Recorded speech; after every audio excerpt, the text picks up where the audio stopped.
What's up, everybody? Welcome to episode 1 of Shooting for Peace. Um, gonna. I don't really have a perfect format for this yet. I don't have a script or anything like that. I'm just gonna keep it real.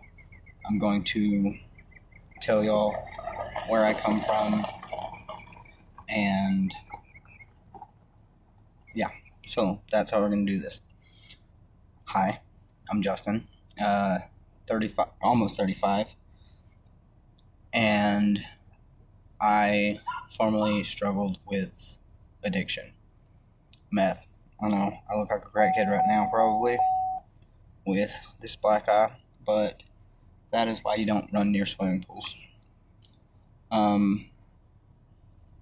Anyways, so 35, father of 4, and I have been in and out of trouble for, well, since I was 18 is the first time I got arrested, but doing dumb crap a few years before that, and I'm trying to fix this camera. So, I'm doing stupid crap for a long time, and basically, I started at 15, tried meth for the first time, ate a salad, fell asleep, didn't really do anything, and then I drank for the first time, did some dope the first time, and smoked weed for the first time all on the same night. So that was, as you can imagine, that was a hell of a night. Then I didn't really do anything else again except for alcohol for, a couple years. And then at 19, got on dope. Pretty bad. I had a son, but he lives with his mom, and I'd see him every couple weeks, and I'd sober up when he was there,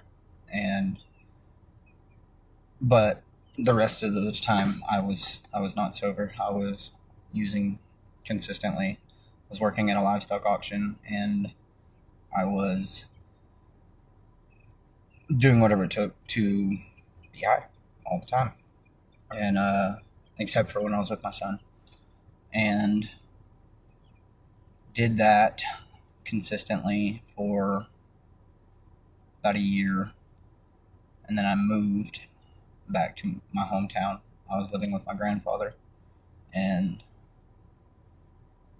picked it back up when I got here, and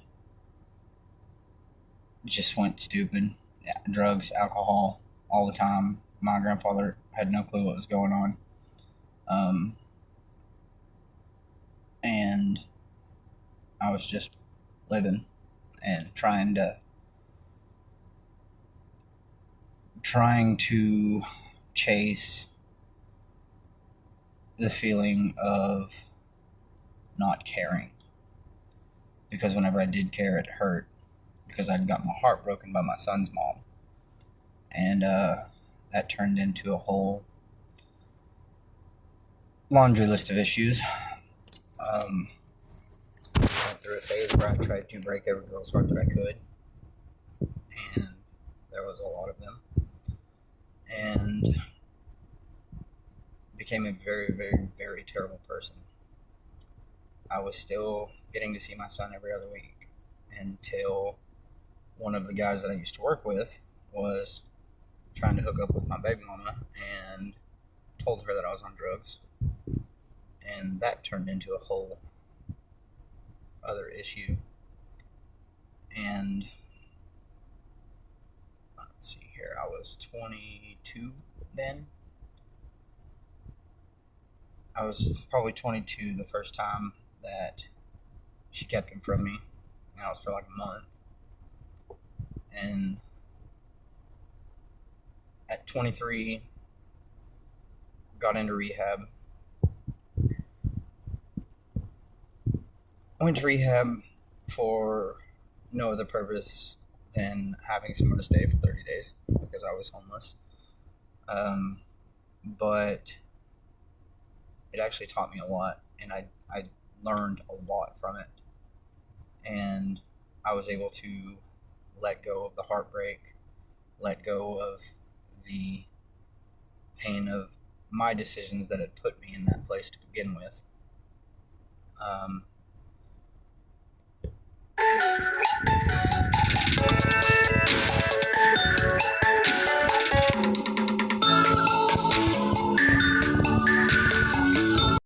Sorry about that. I received a phone call from my mother.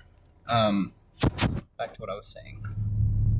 I went to rehab for the purpose of having somewhere to live for 30 days. And it turned out being a really good thing. I met my counselor, who was very, very strict with me, but that's what I needed, or else I was going to try to run over him. And it was really good. It did not keep me clean. I stayed clean for like 86 days, and then went right back to, I went to a party where I knew there was going to be drugs. And I wanted to be a rebel to the system. I wanted to break the law. I wanted to sell drugs. I wanted to not be told what to do. And I was raised in a very strict home, very religious home. And as soon as I got away from it, I just went crazy and decided that I was going to do everything. And I did. And as previously stated, I turned into a very terrible person. Anyways, so rehab, my counselor was amazing. Everybody there was amazing. And it changed my life in ways that I would not fully understand until years later, honestly. Got me through the heartbreak, but unfortunately, by that point, I was still an addict, which is a trait that I got from my biological father that I never knew because he was not a nice person.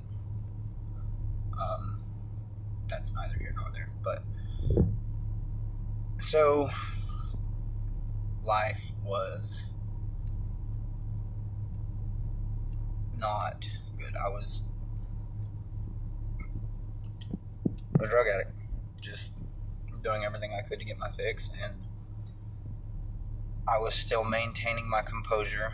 Nobody in my family knew that I was using for like 8 years until I went to rehab, and then it became a problem. I lost my job. It was a good job, well-filled job. I lost it for failing a drug test for meth, and I convinced my family that it was hydrocodone and that I was using for my teeth, but I wasn't prescribed. And anyways, so it turned, and that's how my family found out, basically. After rehab, relapsed, but I felt called to do more. I felt like I was supposed to be more.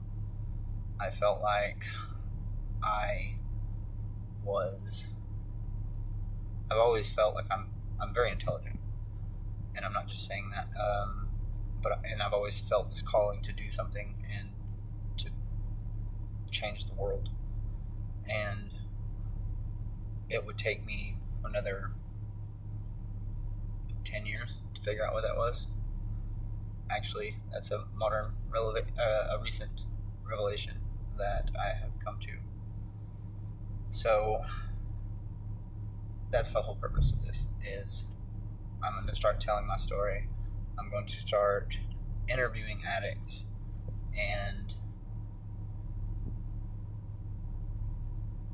hearing their stories as well, and learning how they got from where they were to where they are now, what they're doing now, how good they're doing, and just lessons and tips that we can all use to, not only for addicts, but for the family of addicts, for anybody who's been touched by addiction. It's a terrible thing, and I want to help. So my slogan now is, we are shooting for peace, driving for purpose, and chasing those pars. This has been episode 1, and if you liked it, follow me, and there will be plenty more to come.